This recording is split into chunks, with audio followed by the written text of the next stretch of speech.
হে আল্লাহ, আমারে উঠায় নাও। এই দিনও দেখতে হলো। আমি কার পাল্লায় পড়লাম? করে কি এই বিচ্ছু? এর বোন তো হাবা গোবা সাদা সিধে, কিন্তু এই পিচ্ছু তো দেখছি দুরন্ত চালু। ওখানে গিয়ে আবার আমার ইজ্জত নিয়ে না টানাটানি শুরু করে দেয়। কপাল কুঁচকে শুকনো একটা ঢুক গিলল নীলা। কি হলো আপু, দাঁড়িয়ে গেলে যে? তৃপ্তির কথায় হুঁশ ফেরে নীলার। আরে আপু, ওটা তুমি বুঝবে না, একটা শখ দিলাম তো। নীলা দিকে তাকিয়ে চোখ মেরে বলল সজীব। সজীবের কথা আর কাজ দেখে নীলার চোখ বড় বড় করে তাকালো। হায় আল্লাহ, আর কি দেখার বাকি আছে? এইটুকু পিচ্ছু এখনই এত রোমান্টিক? না জানি বড় হলে এই কি করবে। মনে মনে বলল নীলা। এরপর জোরে একটা নিঃশ্বাস নিয়ে নিজেকে শান্ত করে নীলা বলল, এটা একটু বেশি হয়ে যাচ্ছে না সজীব? আরে না, কি বলো, কোথায় বেশি করলাম? এখনো অনেক কিছু করার বাকি আছে। আগে প্রেম করব, তারপর বিয়ে করব, তারপর বাসর করব, তারপর। নীলা তাড়াতাড়ি সজীবের মুখ চাপা দিয়ে ধরল। তারপর আর বলা লাগবো না ভাই, আমি তারপর থেকে সব জানি। এখন তোর মুখটা বন্ধ রাখ প্লিজ। হুম। মুখে হাত থাকায় কথা বলতে পারছে না সজীব। তৃপ্তি রাগ দেখিয়ে সজীবকে বলল। সজীব, এসব কি ধরনের কথাবার্তা বলছিস? নীলা সজীবকে বলল, আমি এখন তোর মুখ থেকে হাত ছড়াবো, বাট তোর কাছে একটা রিকোয়েস্ট। ওখানে গিয়ে এমন কথা বলিস না, আমার মান সম্মান নিয়ে এভাবে খেলিস না প্লিজ। নীলা সজীবের মুখ থেকে হাত সরিয়ে নিল। এবার তৃপ্তি বলল, আপু তাড়াতাড়ি চলো, লেট হচ্ছে। ওর কথা বাদ দাও। নীলা তৃপ্তির দিকে অসহায় দৃষ্টিতে তাকিয়ে বলল, বই আমার, ওর কথা তুই যতই বাদ দিতে কস, আমি বাদ দিতে পারবো না। কারণ এই পিছু আমার ইজ্জতের ফালুদা বানাই দিব। সেই সকাল থেকে আমার পিছনে লেগেই আছে এই পিচ্ছু। তুই আগে এই পিচ্ছুর মুখ বন্ধ কর। নীলার কথা শুনে তৃপ্তির রাগ দেখিয়ে সজীবকে বলল, সজীব, এটা কি ধরনের বেয়াদবি? বললাম না ওটা আপু হয়, ওটা কোনো পরি না। আর একটা কথা বললে সোজা বাড়িতে পাঠিয়ে দিব। সজীব মাথা নিচু করে বলল, না আপু, একটা কথাও বলবো না। মিমদের বাড়িতে গিয়ে কোনো কথা বললে তোর খবর আছে। না আপু, কিছু বলবো না। সত্যি সজীব আর কোনোই কথা বলল না। অতঃপর মিমদের বাড়ির উঠানে এসে দাঁড়ালো তারা। সজীব নীলার হাত ছেড়ে দিয়ে কোথায় যেন চলে গেল। বাড়ির উঠানে প্যান্ডেল করা, লোকজন বিভিন্ন কাজে ব্যস্ত। তৃপ্তি উঠানে দাঁড়িয়ে এদিক ওদিক তাকিয়ে কাকে যেন খুঁজতে লাগলো। নীলা তৃপ্তির দিকে তাকিয়ে বলল, এদিক ওদিক তাকিয়ে কাকে খুঁজছিস? বাড়ির ভিতরে নিশ্চয়ই তোর ফ্রেন্ডেরা আছে। চল বাড়ির ভিতরে যাই। তৃপ্তি নীলার দিকে তাকিয়ে বলল, ওরা কোথায় আছে এটা আমি জানি না আপু, কিন্তু তার আগে মিমের আম্মুর সাথে দেখা করতে হবে। কেন? আন্টির সাথে দেখা করে তারপর আমি বাড়ির ভিতরে ঢুকি। ও চলো ওই দিকটা দেখি দেখি আন্টি ওই দিকে আছে কিনা। চল। নীলা আর তৃপ্তি উঠানের পশ্চিম দিকে রান্নাঘরের দিকে গেল। আপু, কোথা থেকে মিমের ছোট বোন রিমি দৌড়ে এসে তৃপ্তিকে জড়িয়ে ধরলো। তৃপ্তিও রিমিকে জড়িয়ে ধরলো। কেমন আছো আপু? আমি ভালো আছি, তোরা কেমন আছিস? আমরা ভালো আছি, কতদিন পর তোমায় দেখলাম। রিমি তৃপ্তিকে জড়িয়ে ধরায় নীলা তৃপ্তিকে বলল। এটা কি সুইটি? তৃপ্তি নীলার দিকে তাকিয়ে বলল, এটা মিমের ছোট বোন রিমি, আমার ভাইয়ের সাথে পড়ে, এবার ক্লাস 4-এ। ও আর রিমি এই হচ্ছে নীলা আপু, ঢাকা থেকে এসেছে আমাদের এখানে বেড়াতে। নীলা দেখিয়ে বলল তৃপ্তি। রিমি তৃপ্তিকে ছেড়ে দিয়ে নীলার চারপাশে ঘুরে তারপর নীলার সামনে এসে দাঁড়িয়ে বলল, ও তাহলে আপনি আমার সজীবের পুরী, আপনি আমার সজীবকে পাগল করেছেন। খবরদার মিস নীলা, আপনি আমার সজীবের আশেপাশেও আসবেন না, তার থেকে দূরে দূরে থাকবেন, না হলে খুব খারাপ হয়ে যাবে কিন্তু। একটু রাগ দেখিয়ে বলল রিমি। তৃপ্তি রিমির দিকে চোখ বড় বড় করে তাকালো। নীলা রিমির কথা শুনে মাথায় হাত দিয়ে উঠানে বসে পড়ল। হায় আল্লাহ, আমি কোথায় এলাম? কোন জগতে আছি আমি? ঢাকার ছেলে মেয়েরাও তো এত ফাস্ট না। মনে মনে বলল নীলা। এরপর জোরে জোরে দুটা নিঃশ্বাস ছেড়ে নীলা রিমির গালে আলতো করে হাত রেখে বলল, আপুমনি, আমার সাইজ দেখো আর সজীবের সাইজ দেখো, আমার সাথে কি ওর যায় বলো? রিমি মাথা চুলকাতে চুলকাতে বলল, না যায় না, তোমার দেখে মনে হচ্ছে তুমি আমার আপুর থেকেও বড়, কিন্তু সজীব যে বললো তুমি ওর পরী, ওনাকে তোমায় বিয়ে করবে। নীলা নিজের গালে তো বা করতে করতে বলল, এ মা, কখন বললো তোমায় এগুলো সজীব? এই তো একটু আগে। শয়তানটাকে কাছে পেলে আচ্ছা মতো দুটো কানের নিচে দেব। আচ্ছা বাদ দাও, চলো তোমাদের মিমাপুর কাছে নিয়ে যাই। তৃপ্তি শুধু নীলা আর রিমির কথাই শুনছিল। এদের কথা কিছুই বুঝতে পারছে না সে। এবার তৃপ্তি বলল, আচ্ছা রিমি, আন্টিকে দেখছি না যে, আন্টি কই? রিমি তৃপ্তির দিকে তাকিয়ে বলল, আম্মু বাজারে গেছে আব্বুর সাথে কি যেন দরকারে। তোমরা চলো, আমি তোমাদের মিমাপুর কাছে নিয়ে যাই। আচ্ছা চল। শয়তান বিচ্ছু, তোরে সামনে পেলে দেখাবো মজা। এই বলে রিমির পিছু পিছু হাঁটতে লাগলো তৃপ্তি আর নীলা। অতঃপর তারা মিমের রুমের সামনে এসে হাজির হলো। মিমের রুমের দরজা খোলাই ছিল। তৃপ্তি দরজার বাহির থেকে দেখলো মিম মন মরা হয়ে খাটের মাঝখানে বসে আছে, আর সামিয়া সহ মিমের কাজিনরা মিমকে ঘিরে চারপাশে বসে আছে। তৃপ্তি এক ছুটে গিয়ে দৌড়ে সবার ওপর দিয়ে মিম আর সামিয়ার ওপর ঝাঁপিয়ে পড়লো। হঠাৎ এমন আক্রমণের জন্য প্রস্তুত ছিল না কেউই। মিম চিৎকার করে উঠলো, ও মরে গেলাম গো। ওরে আম্মা, তোমার মেয়েরে মাইরা লাগাইতেছ গো। ওদের চিৎকার শুনে তৃপ্তি বলল, ওই শালারা চুপ থাক, না হলে দুইটারে জাতা দিয়া সত্যি সত্যি মাইরা লুমু। এতক্ষণে মিম আর সামিয়া বুঝলো এটাকে। তুই? মিম আর সামিয়া একসাথে। আমি। তুই কখন এলি? কাল রাতে। তোরা দুইটার একটাও তো আমার খোঁজ খবর নাস নাই। মিমের গালে নাক ঘষে নাক টেনে বলল তৃপ্তি। সরখাচ্চর। সামিয়া বলল, খোঁজ খবর নেই না। দাঁড়া, এরপর সামিয়া মিমের কাজিনদের উদ্দেশ্যে বলল, আপুরা, আপনারাও একটু রুমের বাইরে যান তো, এর সাথে আমাদের কিছু বোঝাপড়া আছে। আপনারা কিছুক্ষণ পরে আসেন। সামিয়ার কথা শুনে তৃপ্তি একটা শুকনো ঢোক দিল। সে মিম আর সামিয়ার গায়ের উপর থেকে সরে আসতে যাবে, অমনি মিম আর সামিয়া আরো শক্ত করে তৃপ্তিকে জড়িয়ে ধরলো। কি চান্দু, কোথায় যাও? তোমার সাথে আগে বুঝে পড়া হোক, তারপর তুমি যাবা। দেখ মিম, ভালো হবে না কিন্তু। দাঁড়াও, তোমার ভালো দেখাচ্ছি। আগে সবাই রুম থেকে বের হোক, তারপরে। তৃপ্তি সামিয়ার গালে চুমু দিয়ে বলল, বেস্টু আমার, কলিজা আমার, আমার করিস না প্লিজ। আক্রমণ সামলানোর জন্য তৈরি হন মিস তৃপ্তির ইসলাম। তৃপ্তি। মিমের কথা শুনে তৃপ্তি এবার জোরে জোরে চেষ্টা করছে মিম আর সামিয়ার থেকে ছোটার জন্য। সামিয়ার কথা মতো মিমের রুম থেকে বেরিয়ে গেল মিমের কাজিনরা। নীলাও রুমের ভেতরে প্রবেশ করতে পারেনি, তার আগেই রিমি মিমের রুমের দরজা লাগিয়ে দিয়েছে বাহির থেকে। নীলা রিমির দিকে তাকিয়ে বলল, দরজা লাগিয়ে দিলে কেন? রিমি নীলার দিকে তাকিয়ে বলল, আপু, আজ তৃপ্তি আপুর খবর আছে, শুধু কান পেতে আমার সাথে শুনতে থাকুন ওরা কি করে। মানে কি বলছো তুমি? আমি কিছু বুঝতে পারছি না। আপনার বুঝে লাগবে না, আপনি শুধু আমার মতো দরজায় কান পেতে শুনুন ওনারা কি করে। রিমির কথা মতো নীলাও রিমির সাথে দরজায় কান পাতল। এই ফার্স্ট সে কারো দরজায় কান পাতল। মিম সামিয়াকে বলছে, সামিয়া, তুইও হাত বাঁধ।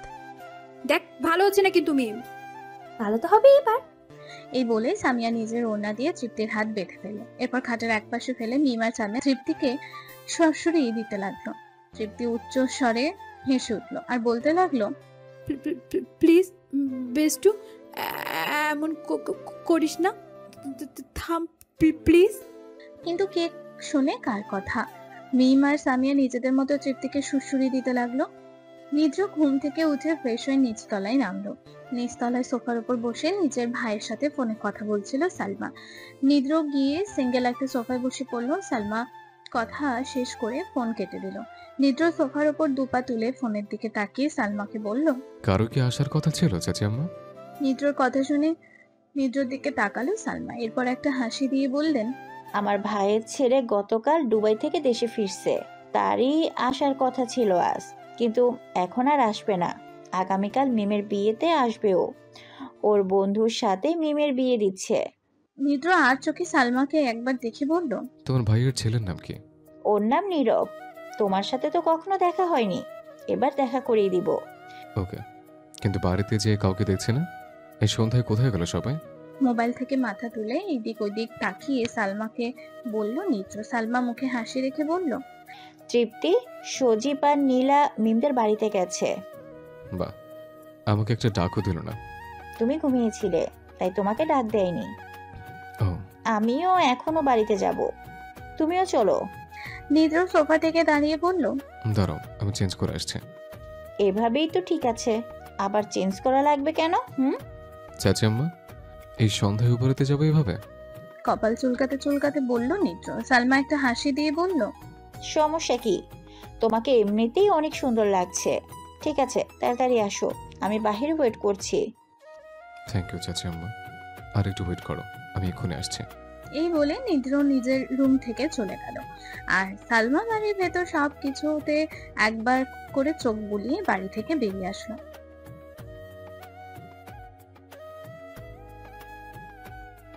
মিমের বেডের ওপর গড়াগড়ি দিতে দিতে বলছে তৃপ্তি। হাত দুটো তার পেছনে সামিয়ার ওড়না দিয়ে বাঁধা, কিন্তু মিম আর সামিয়া তৃপ্তির গায়ে সুড়সুড়ি দিয়েই যাচ্ছে। তারা তৃপ্তির কথা শুনছেই না। মিম বলছে, সালি, তুই কান্না কর আর যাই কর, আজ তোকে ছাড়া হচ্ছে না। সামিয়া বলছে, আমরা একদিন কথা না বললে কি করতি তুই, মনে আছে? সেই জায়গায় আজ প্রায় 1 মাস হতে চললো আমাদের সাথে কথা বলিসনি তুই। নাম্বার দিয়েছিলাম তবুও কল করিসনি। তুই কি করা উচিত? তৃপ্তির গায়ে সুড়সুড়ি দিতে দিতে বলল সামিয়া। এবার সামিয়া আর মিম থামলো। হাঁপাতে হাঁপাতে তৃপ্তির পাশে শুয়ে পড়লো তারা।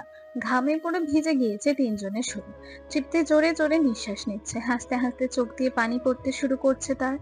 কিন্তু সেই দিকে কোনো খেয়াল ছিল না মিম আর সামিয়ার। মিম বেড থেকে নেমে রুমের ফোনটা ফুল স্পিডে ছেড়ে আবারও তৃপ্তির পাশে এসে শুয়ে পড়ল। তৃপ্তি এখনো হাঁপাচ্ছে। সামিয়া চুপচাপ তৃপ্তির পাশে চোখ বুজে শুয়ে আছে। হঠাৎ মিমের কিছু একটা মনে পড়লো। মনে পড়তেই তার আবারও মন খারাপ হয়ে গেল। তবু নিজেকে ঠিক রেখে সে তৃপ্তিকে বলল, তৃপ্তি, সর শালি, কথা বলবি না। ঝাড়ি মেরে বলল তৃপ্তি। কিন্তু মিম দমে গেল না। সে তৃপ্তিকে নিজের দিকে ঘুরিয়ে বলল, আমার একটা কথা জানার আছে, বলবি প্লিজ? তৃপ্তি অবাক হয়ে মিমের দিকে তাকিয়ে বলল, কি কথা? তো তো তোর নিদ্রা ভাইয়া কি কি কি আসছে তো তোর সাথে? বলতে গিয়ে গলা ধরে আসছিল মিমের। এবার সামিয়া চোখ খুলে উঠে বসে মিমের দিকে তাকালো, কিন্তু তৃপ্তি চট করে উত্তর দিল, ওই শয়তান আবার আসবে না, আমাকে তো ওই শয়তানই নিয়ে আসছে। সামিয়া মিমের উদ্দেশ্যে বলল, মিম তুই?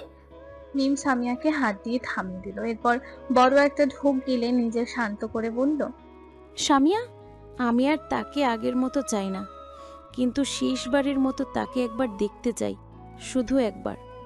তার কাছ থেকে শুধু শেষবারের মতো জানতে চাইব, কি সেই মেয়ে যার জন্য সে আমাকে রিজেক্ট করলো?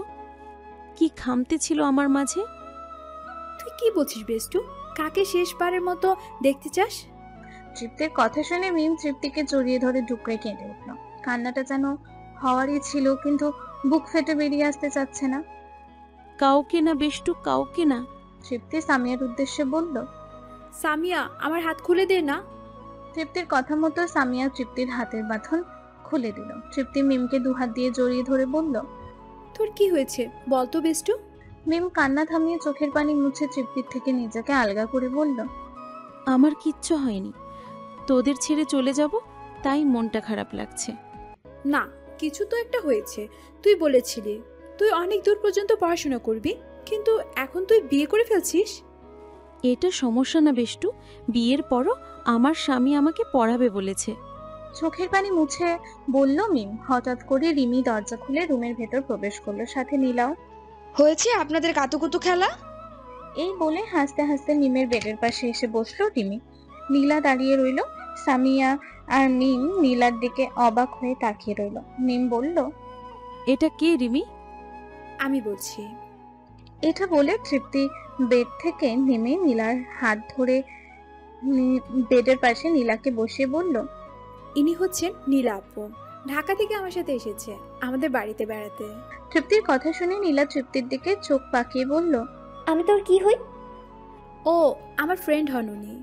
তৃপ্তির কথা শুনে মিম আর সামিয়া বলল, ও।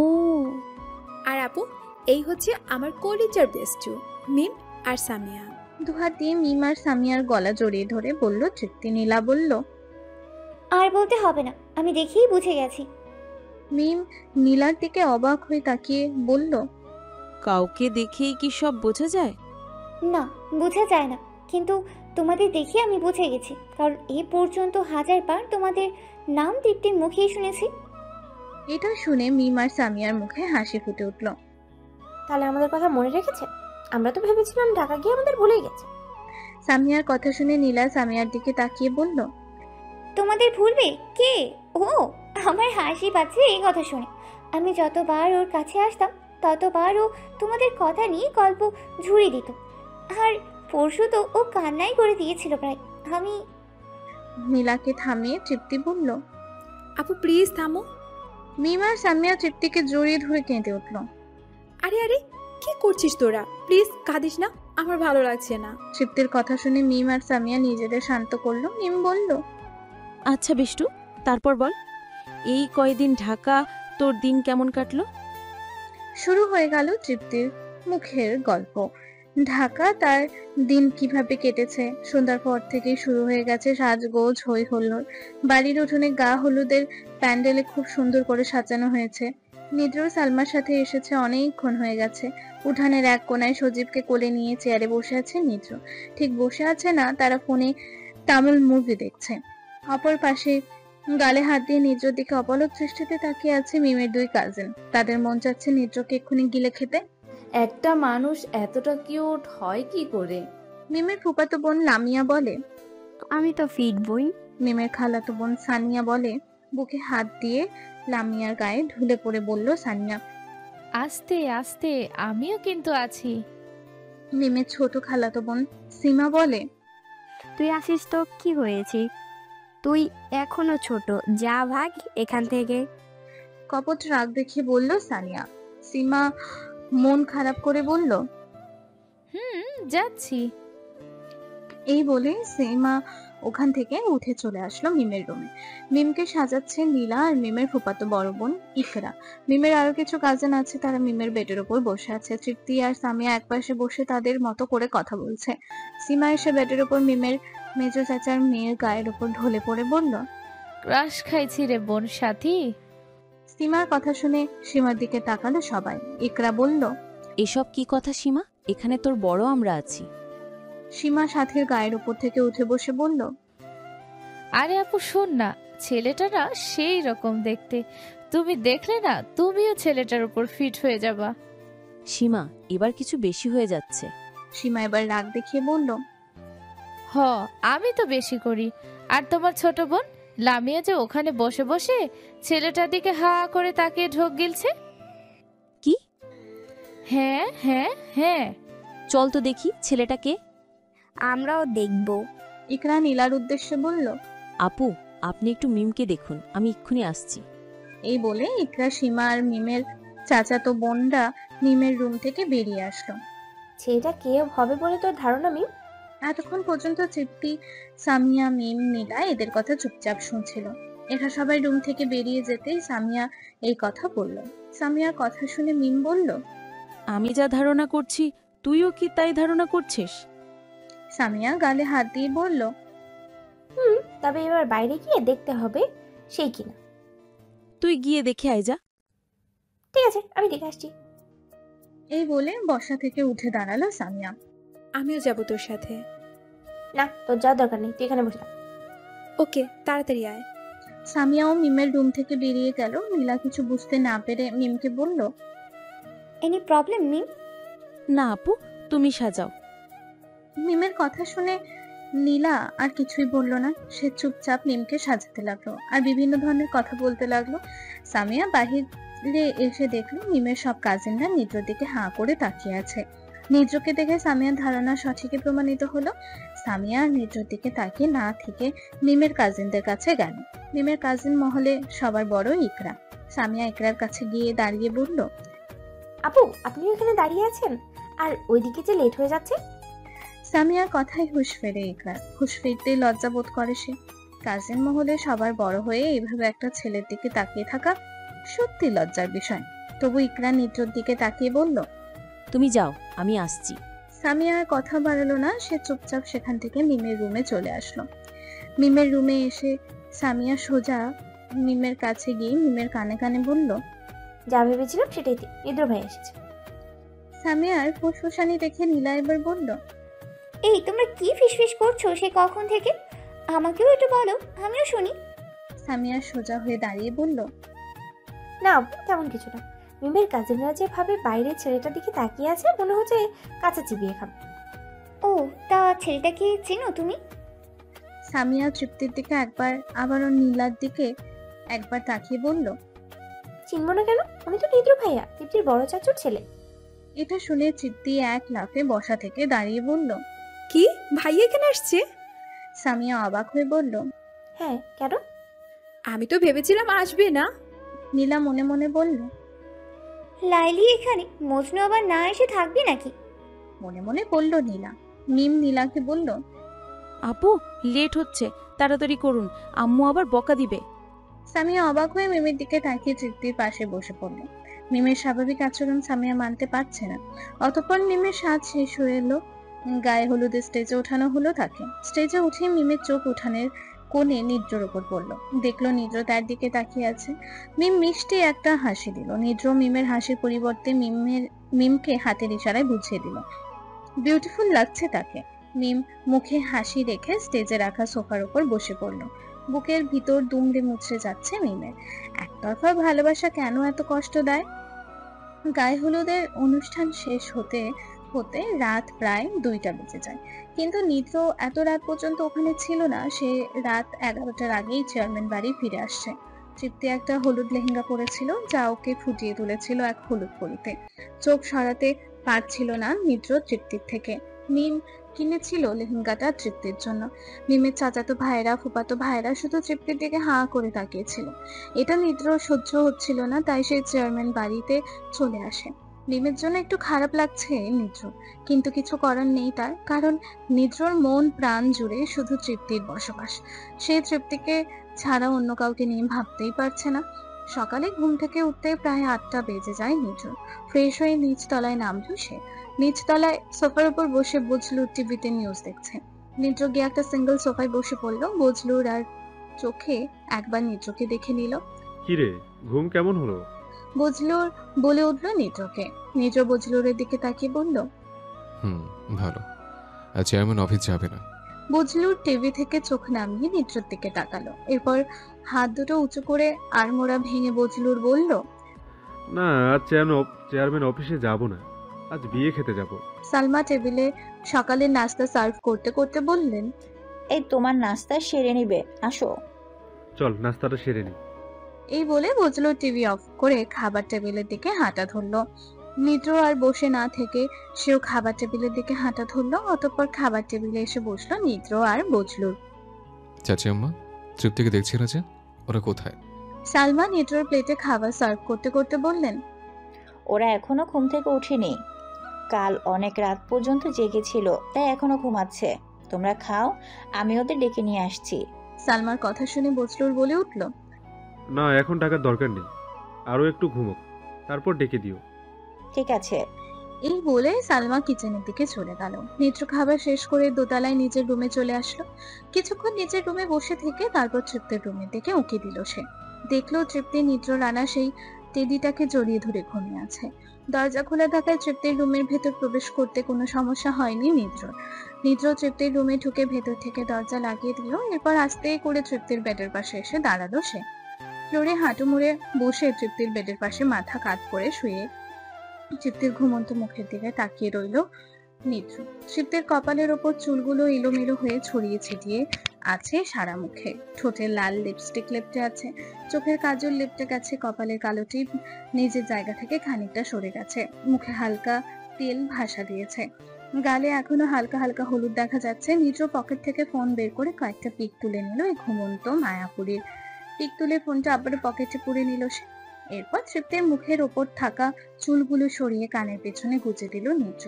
কপালের কালো টিপ আবারও নিজের জায়গায় নিয়ে আসলো সে। তৃপ্তি খানিকটা কেঁপে ওঠে। নিদ্র ভালো করে তৃপ্তিকে পরখ করে দেখলো। রাতে সেই হলুদ লেহেঙ্গাটায় পরে ঘুমিয়ে আছে তৃপ্তি। কিভাবে পারে মেয়েটা এমন বাচ্চাদের মতো কাজ করতে? এত ভারী লেহেঙ্গা পরে এই গরমের মাঝে কেউ কিভাবে ঘুমাতে পারে? ভেবেই নিদ্রর হাসি পাচ্ছে। রাত অনেক হওয়ায় বাড়িতে এসে আর চেঞ্জ করতে মন চায়নি তৃপ্তির। শরীর প্রচন্ড ঘুম চাইছিল, তাই সে কোনো রকমের ওয়াশরুমে গিয়ে মুখ হাত থেকে মিম লাগিয়ে দেওয়া হলুদগুলো তুলে রুমে এসে ধপাস করে বেডের ওপর শুয়ে পড়েছিল। নিদ্র তৃপ্তির বাম হাত নিজের 2 হাতের মুঠোয় নিল। হাতটা মুঠোয় নিয়ে একটা শখ খেলো নিদ্র। হাতে মেহেদির কারুকাজ করা। আনমনেই নিদ্র বলে উঠল, এ মেয়ে হাতে মেহেদি লাগালো কখন? এই বলে নিদ্র তৃপ্তির বাম হাতের তালু নিজের ডান গালে ডান হাত দিয়ে চেপে ধরলো। এরপর হাত থেকে আসা মেহেদির ঘ্রাণ নিতে লাগলো সে। একটা মাতাল করা ঘ্রাণ ভেসে আসছে হাতটা থেকে। একটু হলুদ, আবারও মেহেদির ঘ্রাণ ভেসে আসছে হাতটা থেকে। নিদ্র কয়েকবার ঠোঁট ছোঁয়ালো হাতটাতে। বেশ অদ্ভুত একটা ফিলিংস হচ্ছে, মন চাচ্ছে সারা জীবন এভাবে কাটিয়ে দিতে। নিদ্র তৃপ্তির কপালে একটা চুমু দিল। তৃপ্তি খানিকটা কেঁপে উঠে চোখ খুললো। তৃপ্তি চোখ খুলে দেখলো নিদ্র তার দিকে ঝুঁকে আছে। নিদ্রকে দেখে তৃপ্তি চিৎকার দিতে যাবে, অমনি নিদ্র তার ডান হাত দিয়ে তৃপ্তির মুখ চেপে ধরলো। এই চিৎকার করছিস কেন? কপাল কুঁচকে বলল নিদ্র। হুম হুম তৃপ্তির মুখে হাত থাকায় কথা বলতে পারছে না। নিদ্র আস্তে করে তৃপ্তির মুখ থেকে হাত সরিয়ে নিল। নিদ্র হাত সরাতে তৃপ্তি চট করে বলে উঠল, তুমি আমার রুমে কি করছো? নিদ্র কিছু না বলে তৃপ্তির বেডে উঠে শুয়ে পড়ল।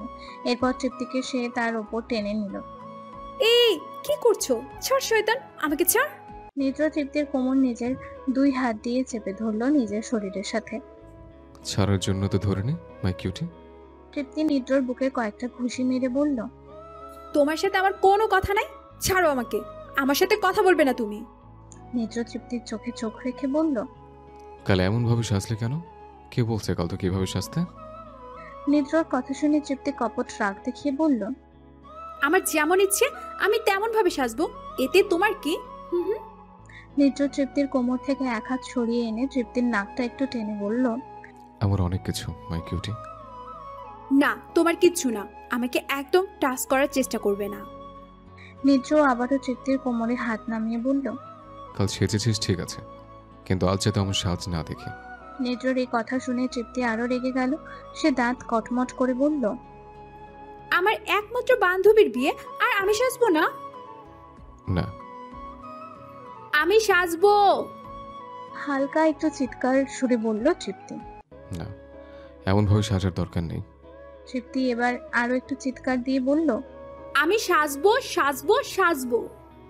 নিদ্র আস্তে করে তৃপ্তির গালে একটা চুমু বসিয়ে দিল। এতে যেন তৃপ্তির রাগ চরম পর্যায়ে পৌঁছে গেল। সে নিদ্রর গলা দু হাত দিয়ে চেপে ধরল। শয়তান পোলা, বান্দর পোলা, বদমাশ পোলা, হনুমানের নানা, তুই আমাকে চুমু দিলি কেন? হ্যাঁ, আমাকে যখন মেরেছিলি তখন মনে ছিল না? ও গন্ডা বান্দর, আজ তোকে আমি মেরেই ফেলবো। এই বলে তৃপ্তি নিদ্রর গলা দু হাত দিয়ে চেপে ধরলো। হঠাৎ নিদ্রর মাথায় একটা বুদ্ধি এলো। সে নিজের চোখ দুটো বড় বড় করে আবারও ছোট করে একেবারে চোখ বুঝে নিল। এরপর তৃপ্তির কোমর থেকে দুই হাত এলিয়ে বেডে নিয়ে এলো। নিদ্র নিঃশব্দ হয়ে গেল। সে এখন দেখতে চায় তৃপ্তি এবার কি করে। হঠাৎ নিদ্র এমন চোখ বড় বড় করে আবারও ছোট ছোট করায় তৃপ্তি ভয় পেয়ে যায়। সে তাড়াতাড়ি নিদ্রর গলা থেকে হাত নামিয়ে আনলো, কিন্তু ততক্ষণে নিদ্র চোখ বুঝে নিয়েছে। তৃপ্তির এবার ভয় হচ্ছে। সে আস্তে করে নিদ্রর বুকে দুই হাত দিয়ে নিদ্রকে ধাক্কাতে ধাক্কাতে ডাক দিল, ভাইয়া, হে ভাইয়া। কিন্তু নিদ্রর কোনো হেলদোল নেই। সে নিঃশব্দ হয়ে শুয়ে আছে। তৃপ্তির এবার ভয় করছে, ভীষণ ভয়। সে এবার নিদ্রর গায়ের উপর থেকে সরে গিয়ে নিদ্রর পাশে বসলো। এরপর নিদ্রর গালে আস্তে করে চাপড় দিতে দিতে বলল, ভাইয়া ভাইয়া ওঠো প্লিজ, আমার ভীষণ ভয় করছে। আমি এবার কান্না করে দেব কিন্তু। কিন্তু নিদ্রর কোনো প্রতিক্রিয়া নেই। তৃপ্তি এবার জুকড়ে কেঁদে উঠলো। এরপর চিৎকার করে কাঁদতে যাবে, অমনি নিদ্র তৃপ্তিকে নিজের বুকের সাথে শক্ত করে জড়িয়ে ধরলো। তৃপ্তিও জড়িয়ে ধরলো। আমাকে মাফ করে দাও, আমি আর কখনো তোমার গলা ধরবো না। ধরবো কা, আমি তো মজা করছিলাম। আমি আর সাজবো না, তবুও তুমি এমন করে আমার সাথে মজা করো না। আমার এসবে অনেক ভয় করে, তুমি তো জানো। নিদ্র তৃপ্তির মাথা নিজের বুকের সাথে জড়িয়ে ধরলো। এরপর আস্তে করে তৃপ্তির মাথায় হাত বুলাতে বুলাতে বলল, না, আর কখনো এমন মজা করবো না। তৃপ্তি এবার ফুপিয়ে ফুপিয়ে কাঁদছে। নিদ্র তৃপ্তির মাথার কেশ কালো চুলে একটা চুমু দিয়ে বলল, এই পাগলে, কান্না করছিস কেন? যা ফ্রেশ হয়ে আয়। চাচা আম্মা তোর জন্য বসে আছে। আমার উপর এখন আর কোনো রাগ আছে? সত্যি তো? সত্যি। এই বলে তৃপ্তি নিদ্র থেকে নিজেকে আলগা করে নিল। নিদ্র আস্তেই করে তৃপ্তির চোখের পানি মুছে দিল। যা তাড়াতাড়ি ফ্রেশ হয়ে নিচে যা। তৃপ্তি কোনো কথা না বলে বেড থেকে নেমে ওয়াশরুমে চলে গেল। নিদ্র তৃপ্তির রুমে বসে না থেকে সেও নিজের রুমে চলে আসলো। বেলা 12টা বাজে। বিয়েবাড়িতে ধুম ধারাকা আয়োজন চলছে। নিদ্র একটা চেয়ার নিয়ে বসে আছে উঠানের এক কোনায়। বরপক্ষ আসবে বেলা 2টায়। নিদ্রর কোলে বসে আছে সজীব। তারা দুজনে মুভি দেখছে। কি করবে, কোনো কাজই নেই তাদের।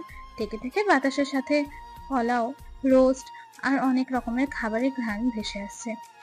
খাবারের ঘ্রাণ নাকে লাগতে নিদ্র সজীবের দিকে তাকালো, সজীবও নিদ্রর দিকে তাকালো। দুজনেই হেসে উঠলো। কিছু দূর থেকে বসে বসে মিমের কাজিনটা দেখছে নিদ্রকে। হেসো না জান, আমি মরে যাব ওই হাসি দেখে। এত কিউট কেন তুমি?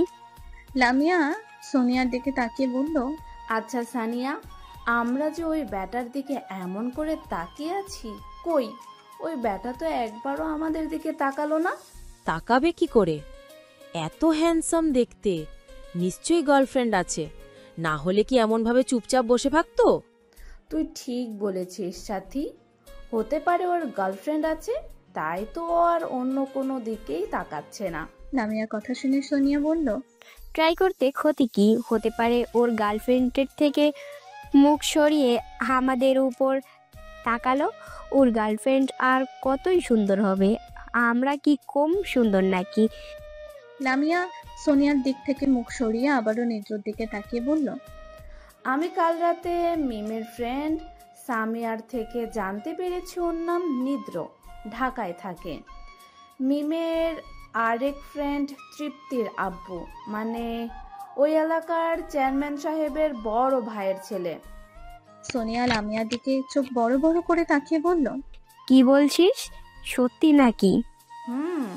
নিদ্র আর সজীব মুভি দেখছিল। হঠাৎ সজীবের চোখ মিমের কাজিনদের উপর পড়ে। চোখ পড়তেই সে দেখলো মিমের কাজিনরা তাদের দিকে ড্যাব ড্যাব করে তাকিয়ে আছে। সজীব নিজের ডান হাতের তালুতে একটা চুমু দিয়ে মিমের কাজিনদের উদ্দেশ্যে ফু দিয়ে ছুঁড়ে মারলো, মানে যেটাকে ফ্লাইং কিস বলে।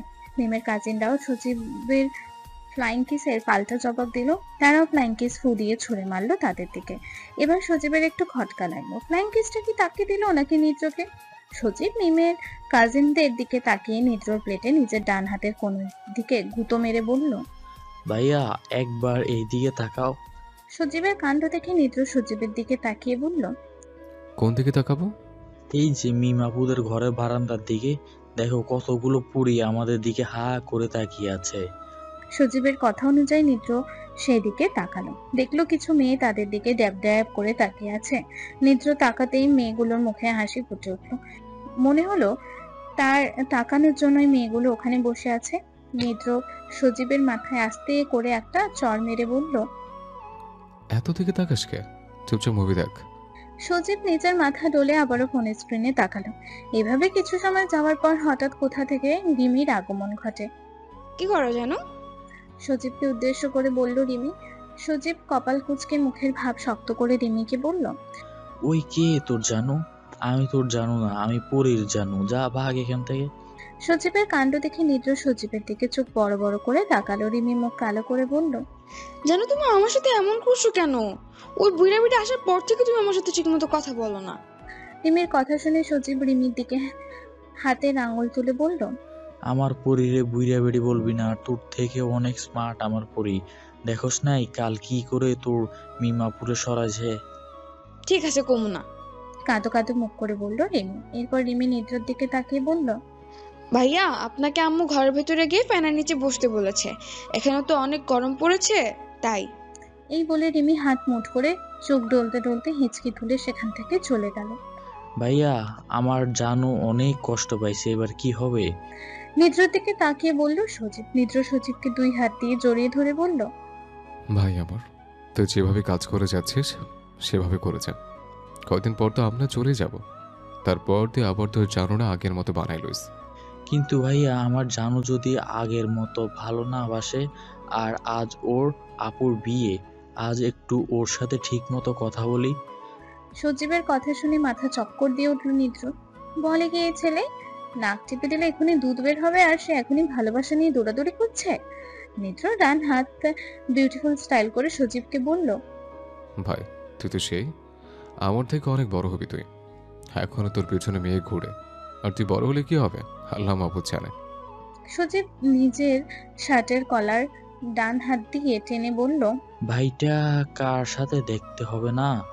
হয়েছে ভাই, আর ভাব নিতে হবে না, চল বাড়ির ভিতরে যাই, এখানে অনেক গরম পড়েছে। আচ্ছা চলো, তবে আমার গিফটের কথা মনে আছে তো? আচ্ছা, এবার চল। এই বলে নিদ্র আর সজীব মিমদের ঘরের ভিতরের দিকে হাঁটা ধরল। বারান্দায় বসে থাকা মিমের কাজিনরা নিদ্রকে এদিকে আসতে দেখে তারা নিজেদের পারফেক্ট করে গড়ে তুলতে ব্যস্ত হয়ে পড়লো। নিদ্র সেদিকে না থাকিয়ে সোজা তাদের ক্রস করে বাড়ির ভিতরে ঢুকে পড়লো। নিদ্রর দিকে শুধু ড্যাব ড্যাব করে তাকিয়েছিল মিমের কাজিনরা। তারা ভাবছিল হয়তো তাদেরকে কিছু বলতে আসছে, কিন্তু না, তাদের ভাবনা ভুল প্রমাণিত করে নিদ্র বাড়ির ভেতর চলে এলো। বাড়ির ভেতর এসে এদিক সেদিক তাকাচ্ছে নিদ্র, কোথায় গিয়ে বসবে ভেবে পাচ্ছে না। তখনই আবারও রিমির আগমন ঘটে। চোখ দুটো ডলতে ডলতে নিদ্রর কাছে এসে নিদ্রর বাম হাত ধরে টান দিয়ে বলল, এদিকে আসুন ভাইয়া। এই বলে রিমি নিদ্রর হাত ধরে টেনে নিয়ে গেল একটা রুমে।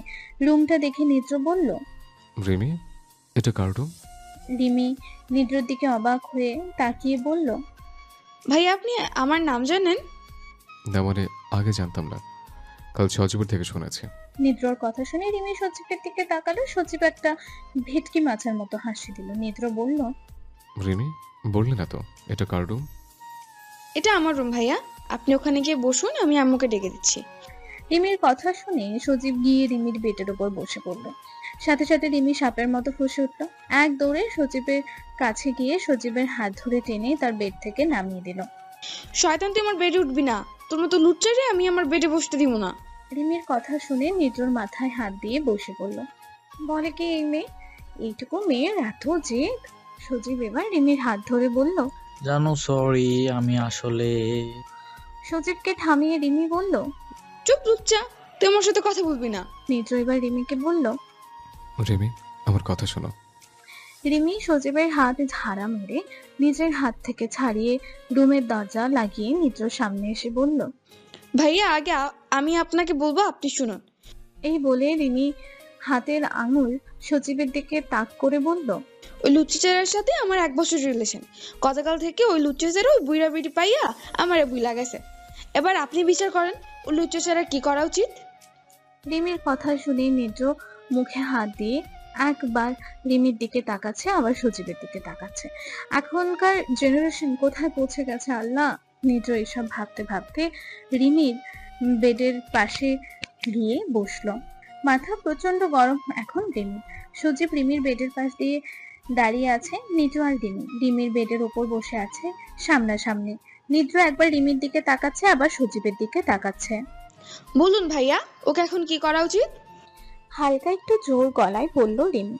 সজীব নিদ্রর দিকে অসহায় দৃষ্টিতে তাকালো। রিমির কথা শুনে নিদ্রর ধ্যান ভাঙলো। সে আমতা আমতা করে বলল, এখন ওকে কি বলবো রিমি? নিদ্রর কথা শুনে রিমি নিদ্রর দিকে চোখ বড় বড় করে তাকিয়ে বলল, কি বলবেন মানে? এখন ওকে শাস্তি দিবেন? ও কেন আমাকে ছেড়ে বুড়া বেটিরে ধরছে? নিদ্র রিমিকে যত দেখছে তত অবাক হচ্ছে। এইটুকু পুচকে মেয়ে আর এইটুকু পুচকে ছেলের প্রেম ভাবা যায়? রিমি, আমার কথা শোনো। নিদ্রকে থামিয়ে রিমি বলল, না, আমি আপনার কোনো কথা শুনবো না। ও বুঝছি, ও তো আপনার ভাই, তাই এখন ওকে কিছু বলবেন না। আমি ভেবেছিলাম আপনি ওর বিচার করবেন, কিন্তু না, আপনি ওর পক্ষ নিচ্ছেন। আপনারা কেউ ভালো না, সবাই পচা। এই বলে রিমি 2 হাত মুঠি করে 2 চোখ ডলতে লাগলো আর হেঁচকি তুলতে লাগলো। নিদ্র পড়লো এবার মহাবিপাকে। এইটুকু পুচকে মেয়ের এত অভিমান! আচ্ছা রিমি, তুমি যা বলবো কি তাই শাস্তি দেব? নিদ্রর কথা শুনে রিমি চোখ থেকে হাত সরিয়ে নিদ্রর হাত ধরে বলল, সত্যি ভাইয়া, আমি যা বলবো তার শাস্তি দিবেন? তুমি দাও ওকে শাস্তি। নিদ্রর কথা শুনে সজীব বলে উঠল, না ভাইয়া, তুমি ওকে শাস্তি দেওয়ার কথা বলো না, প্রয়োজনে তুমি আমাকে শাস্তি দাও। সজীবের কথা শুনে রিমি সজীবের দিকে চোখ গরম করে তাকিয়ে বলল, ওই চুপ, একদম চুপ। তাড়াতাড়ি 100 বার কান ধরে উঠবস করো, তারপর আমার গালে গুনে গুনে 10টা কিস করবা। রিমির কথা শুনে নিদ্রর মাথা চক্কর দিয়ে উঠলো। বলে কি এই মেয়ে, 10টা কিস? নিদ্র মুখে হাত দিয়ে সজীবের দিকে একবার তাকালো, তারপর রিমির দিকে তাকালো। সজীব রিমির কথা শুনে নিদ্রকে বলল, আমি আগেই জানতাম ওকে শাস্তির কথা বললেও এগুলো বলবে, তাই তো আমি ওর থেকে শাস্তি চাইনি। আমি পারবো না 100 বার কান ধরে উঠবস করতে, আর না পারবো 10টা কিস করতে। এই বলে সজীব রিমির রুমে থাকা একটা চেয়ারে গিয়ে বসে পড়ল। এটা দেখে রিমি বেড থেকে নেমে সোজা সজীবের কাছে গিয়ে সজীবের হাত ধরে টেনে চেয়ার থেকে নামিয়ে দিল। খবরদার, তুমি আমার রুমের একটা জিনিসও ছুবে না। যতক্ষণ পর্যন্ত না তুমি আমার শাস্তি কবুল করছো ততক্ষণ পর্যন্ত তুমি আমার কিছু ছুবে না, বসবেও না। সজীব নিদ্রার দিকে তাকালো। নিদ্রা একটা হাসি দিল। ভাইয়া তুমি হাসছো? তোমার জন্য এমন এখন হয়েছে, আমি পারবো না এগুলো করতে। রিমি সজীবকে রেখে কিছু বলতে যাবে, অমনি দরজায় ঠক ঠক আওয়াজ হলো। মি রুমের দরজা লাগিয়ে কি করছিস? দরজা খোল। খুলছি আম্মু। এই বলে রিমি আবারও সজীবের দিকে তাকিয়ে বলল, এখন আম্মু আসে বলে বেঁচে গেলে, কিন্তু শাস্তির কোনো মাপ নেই, ওরা তোমাকে পেতেই হবে। এই বলে রিমি সজীবের সামনে থেকে চলে গেল রুমের দরজা খুলতে। সজীব একটা জোরে নিঃশ্বাস ছাড়লো, এরপর নিদ্রার পাশে গিয়ে বসলো। তোমার জন্য হয়েছে সব। নিদ্রার চোখে চোখ রেখে বসলো সজীব। নিদ্রা একটা হাসি দিয়ে বলল, আরে মাত্র 100 বারই তো, কাঁধের উঠবোস করলেই হয়ে যাবে। সজীব নিদ্রার কথা শুনে অবাক হয়ে বলল, কি 100 বার তোমার কাছে মাত্র মনে হচ্ছে? রিমি রুমের দরজা খুলে দিতেই রিমির আম্মু লতিফা বেগম রিমির রুমে একটা খাবার ট্রে দিয়ে প্রবেশ করলো। দরজা লাগিয়ে কি করছিলি তুই? কিছু না আম্মু, ওই ভাইয়ের সাথে একটু কথা বলছিলাম। রিমির কথা শুনে লতিফা আর কিছু বললেন না। তিনি সোজা খাবারের ট্রেটা নিয়ে নিদ্রার সামনে রাখলেন। এরপর রিমির বেডের এক পাশে বসে বললেন, কেমন আছো বাবা? ভাইয়া ভাবি কেমন আছে? নিদ্রা এক পলক লতিফাকে দেখে নিল, এরপর মাথা নিচু করে বলল, জি আন্টি ভালো, মম পাপাও ভালো আছে। আপনারা সবাই কেমন আছেন? এই তো চলছে দিনকাল। তোমার সাথে তো আমার দেখা হয়নি, মেয়ের বিয়ে অনেক কাজে বিজি, বুঝতেই পারছো। শুনেছি কালও নাকি এসেছিলে, কাজে বিজি থাকায় দেখা করতে পারিনি, কিছু মনে করো না। দুঃখিত স্বরে বলল লতিফা। নিদ্রা লতিফার কথা শুনে বলল, সমস্যা নেই আন্টি, আমি বুঝতে পারছি। আহা। লতিফা আরো কিছু বলতে যাবে, তখনই দরজার বাহির থেকে মিমের ছোট খালা ডেকে বলল, লতু বাবু তাড়াতাড়ি আসো, দুলাভাই তোমার ডাকতাছে। এই বলে মিমের ছোট খালা চলে গেল। লতিফা তখন নিদ্রার দিকে তাকিয়ে বলল, আচ্ছা বাবা, তুমি নাস্তাটা সেরে নাও, আমি কাউকে পাঠিয়ে দিচ্ছি। নিদ্রা চুপচাপ মাথা নাড়ালো। লতিফা রিমির রুম থেকে বেরিয়ে যাওয়ার সময় রিমিকে দেখে বলল, কি রে রিমি, তুই এখনো সাজিসনি কেন? বরযাত্রী একটু পরে চলে আসবে, তাড়াতাড়ি মিমের রুমে গিয়ে সেজে নে যা। এই বলে লতিফা রিমির রুম থেকে বেরিয়ে গেল দ্রুত পায়। রিমি পিছনে ঘুরে আবারও বেডের পাশে এসে দাঁড়ালো। দেখলো সজীব নিদ্রার সাথে বসে আছে। এটা দেখে রিমির মাথা গরম হয়ে গেল। ওই তোকে না বলছি আমার বেডের কিছু ছবি না, বসবিও না, তোমার বেডের উপর বসিস কেন? নিদ্রা রিমির দিকে তাকিয়ে বলল, রিমি বাধ্য এই বিষয়টা, আজ তোমার বোনের বিয়ে, যাও গিয়ে সেজে গুজে আসো, ওকে পরেও শাস্তি দেওয়া যাবে। নিদ্রার কথা শুনে রিমি সজীবের দিকে তাকিয়ে বলল, ভাইয়ার কথা এখন তোমাকে ছাড়লাম, কিন্তু শাস্তি মাপ নেই, আজ নয় কাল তোমাকে শাস্তি পেতেই হবে। এরপর রিমি নিদ্রার দিকে তাকিয়ে বলল, ভাইয়া তুমি নাস্তাটা খাও, ওকে একটা কিছু দেবে না। এই বলে রিমি রিমির রুম থেকে বেরিয়ে গেল। নিদ্রা একটা স্বস্তির নিঃশ্বাস ছাড়লো। কি মেরে বাবা, বড় বোনটা যেমন ছোট বোনটাও তেমন হয়েছে। এরপর সামনে থাকা খাবারের ট্রের দিকে তাকালো নিদ্রা। দেখলো 2 গ্লাস শরবত, 2টো ছোট প্লেটে 3টে করে 6টা মিষ্টি, আরো 2টো ছোট প্লেটে কিছু বিস্কিট আর চানাচুর, এরকম আরো কিছু ছোট প্লেটে ফল কেটে দেওয়া হয়েছে। নিদ্রা শরবতের গ্লাসটা হাতে নিয়ে মুখের সামনে ধরলো। অমনি দরজার বাহিরে থেকে কারো হাসির আওয়াজ আসলো। নিদ্রা আর চোখে তাকিয়ে দেখলো মিমের কাজিনরা দরজার বাহিরে থেকে উঁকি ঝুঁকি দিচ্ছে। এবার নিদ্রার প্রচন্ড বিরক্ত লাগছে। এই মেয়েদের লাজ লজ্জা কিছু নেই নাকি? নিদ্রা কোনো রকম ভাবে শরবতটা শেষ করে গ্লাসটা টের এক পাশে রেখে দিল। ইকরা রিমির রুমে আসে অনেক হাসি খুশি ভাবে, কারণ লতিফা ইকরাকে বলেছে রিমির রুমে যে মেহমান আছে তাদের খাওয়া হলে যেন ট্রেটা নিয়ে যায়, আর তাদের কিছু লাগলো তাদের যেন দেয়। ইকরা রিমির রুমের সামনে এসে দেখলো লামিয়া, সানিয়া, সাথী রিমির রুমের দিকে উকি ঝুঁকি মারছে। সেও তাদের পেছন থেকে রিমির রুমের ভিতরে উকি দিল। দেখলো নিদ্রা একটা বিরক্তিকর মুখ নিয়ে বসে আছে। এটা দেখে ইকরার মাথা গরম হয়ে যায়। সে বুঝতে পারছে নিদ্রার বিরক্ত লাগছে কেন। তখন ইকরা লামিয়া, সানিয়া আর সাথীর পেছনে এসে দাঁড়িয়ে ধমক দিয়ে বলল, জীবনে কোনোদিন ছেলে দেখিসনি তোরা? না দেখলে বাহিরে উঠানে গিয়ে বসে থাক, দেখবি কত ছেলে বাহিরে দাঁড়িয়ে আছে, শুধু শুধু একজনকে বিরক্ত করছিস কেন? ইকরা ধমক খেয়ে লামিয়া, সানিয়া, সাথী সেখান থেকে চলে গেল। ইকরার কথার ওপর কারো কথা বলার সাহস নেই। ইকরা জোরে একটা নিঃশ্বাস নিয়ে রুমের ভেতর প্রবেশ করলো। ইকরা রুমে প্রবেশ করতেই নিদ্র আর চোখে এক পলক ইকরাকে দেখে নিল। ইকরা আসতে দেরি করে রিমির বেডের পাশে বসে পড়লো। বুক দূর দূর করছে ইকরা। নিদ্রর সাথে কি করে কথা শুরু করবে ভেবে পাচ্ছে না সে। শুকনো একটা ঢোক গেলে হঠাৎ ইকরা বলে উঠলো,